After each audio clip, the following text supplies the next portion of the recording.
Epoka e robotëve ishte shfaqja e radhës që u solli për publikun në teatrin në Lezhë, një vepër e cila pavarësisht se është shkruar rreth 100 vite më parë, prek drejt për drejt një nga temat më të ndjeshme të kohës, aktualitetin dhe digitalizimin. Kjo është shfaqje që në Shqipëri vihet për herë të parë në skenë e përball publikut me një realitet që po jetojmë çdo ditë, ku njeriu rrezikon të humbas identitetin, ndjeshmërinë dhe marrëdhënien njerëzore përball avancimit të pandalshëm teknologjik. Vendosëm vinim në skenë një dramë që ka një temë shumë aktuale për njerëzimin sot. Me këtë dramë kemi mundu me vugurin e themelit për krijimin e një trupe profesioniste për Lezhën. Shpresoj që publiku ka me t'i kënaqur. Besoj se aktorët, duke qenë relativisht të ri, kanë pas jo fort të vështirë që të futen në botën e dramës, me qenë se ajo flet për një kohë të ardhme, gjurmët e cilës po ndihen që sot me inteligjencën artificiale, me përparimet në teknologji që po ndodhin në botë, që janë të jashtëzakonshme, gjithë i dimë. Për aktorët, çdo detaj në skenë ishte në funksion të mesazhit, duke bërë publikun pjesë aktive të reflektimit.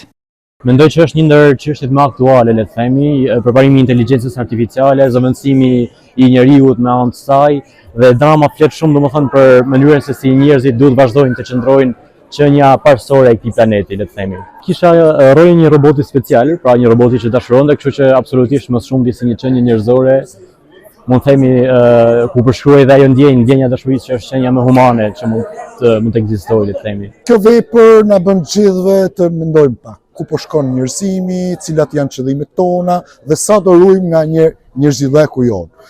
Kjo vepër u realizu në formë amatore, por shumë seriozisht nga trupa jonë teatrale, e cila është një tentativë për të krijuar një trup vërtet profesioniste në këtë qytet. Ne u munduam të jemi sa më thjesht dhe sa më komunikueshëm me publikun.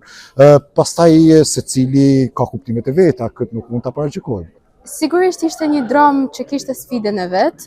Personalisht më ka dhënë një sfidë sepse kishte tension, edhe shumë, domethënë fliste për një kohë që ne akoma nuk e kemi mbritur, por gjithsesi duke punuar fort dhe duke mundu më fut në rolin personalisht të Helenës dhe duke mundu se me kuptu se jemi në hapat e parë të robotizimit të botës, kam fillu të e kuptu pak a shumë gjithë gjendjen që mund t'jetë pas shumë viteve. Një gjendje e cila do na harroj se në të vërtetë jemi të përbërë nga mishi dhe gjaku dhe nuk duhet të krijojmë raportet me teknologjinë e cila po na shkëput sa më shumë nga njerëzit rreth rrotull, po duhet të mundojmë të ruajmë ato marrëdhënie që kemi me njerëzit tanë dashur. Kjo shfaqje vetëm që argëtoi, por mbi të gjitha ftoi publikun të reflektojë për botën ku po jetojmë dhe për kufirin gjithnjë më të paqartë mes njeriut dhe makinës.